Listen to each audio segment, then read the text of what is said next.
Our speaker is Chancellor Andrew Martin. He is the Chancellor of Washington University in St. Louis and also a professor of political science and law. And of course, he is our leader as we navigate this pandemic as a campus community. Today, he's going to be talking to us about higher education and the COVID-19 pandemic.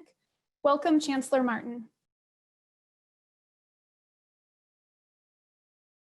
Now, if I take a step back, different colleges and universities are in very different situations. Some don't have a medical school. And so colleges and universities without a medical school didn't suffer a loss in clinical revenue like we did. That, of course, would be not so bad in fiscal 20, but present challenges in fiscal 21. We do not own our hospitals. The hospitals where our physicians practice are run by BJC Healthcare, a separate entity that is closely partnered with us here at Washington University. But there are many universities that own their own hospitals and healthcare systems. And so they got a double whammy on the healthcare side. We have a great Division III athletic program. Universities that have Division I athletic programs, particularly at the Power 5 conferences, lost television revenue and ticket sales. We would guess maybe $150 million in revenue that they won't see in their athletic program. And of course, the NCAA took a huge loss because of the inability to host March Madness last spring. So first, every college and university is in a unique position of financial stress. I will say that some institutions will not survive this pandemic, and I think for a whole host of reasons that's very unfortunate. Some will just not be able to make payroll and will have to close their doors. Those institutions are those that rely very heavily on tuition and auxiliary revenue.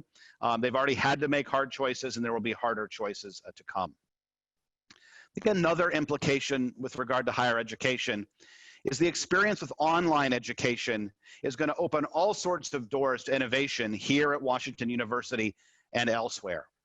For us, it's going to be innovating about how to use online tools within the context of residential undergraduate education. I also think that we have some real opportunities to innovate even more in exclusively online programs, especially at the graduate and professional level. You should know that we've been offering an online LLM degree in the law school for almost a decade now, and the Olin School of Business is about to launch a whole suite of online programs. I think there's a lot more that we can be doing in this space. As I think about American higher education more generally, I worry a lot about access. Of course, access is something that I've been talking about since I arrived back on campus as chancellor, which is simply how do we ensure that students with immense talent, but without the financial resources, how do we ensure that they're able to get a world-class education? And when I look at the system of higher education in the United States, I think that we're at a really troubling juncture. Our public universities are under a great deal of stress. Over the last 30 years, the amount of state support for public universities has been going down and down and down. And because every state needs to balance their budget, that funding, at least in the short term, is going to get even lower. I've also talked about the fact that many universities will ultimately fail, and that's going to reduce the seats available for students. Finally, I'm quite confident that we're going to see some universities to choose to reduce their financial aid budget. Why? Well, to balance their budget.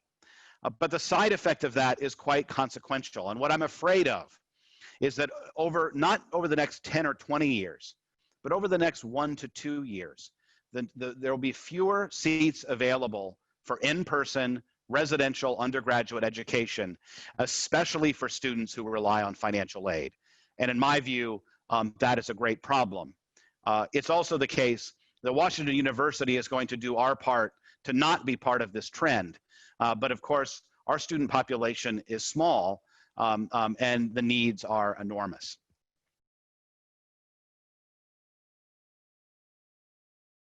I think another implication of this time is going to be an even greater demand for in-person residential undergraduate education.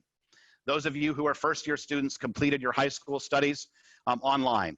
For students who are returning, you got to see what a half of a semester in a completely remote fashion looks like.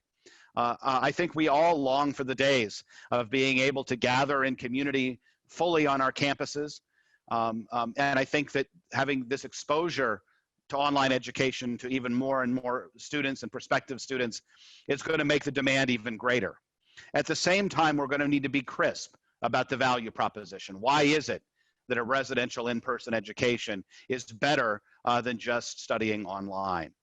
I do believe that there will be many other institutions who focus more on fully online undergraduate education. And over time, that folks will be able to get a bachelor's degree or the equivalent for very small amounts of money in an online format. I think that that's completely suitable for some students who are interested in some professions, but is not going to be a substitute for everyone. And I don't think is going to be able to replace the in-person residential experience that places like Washington University and our peers can deliver.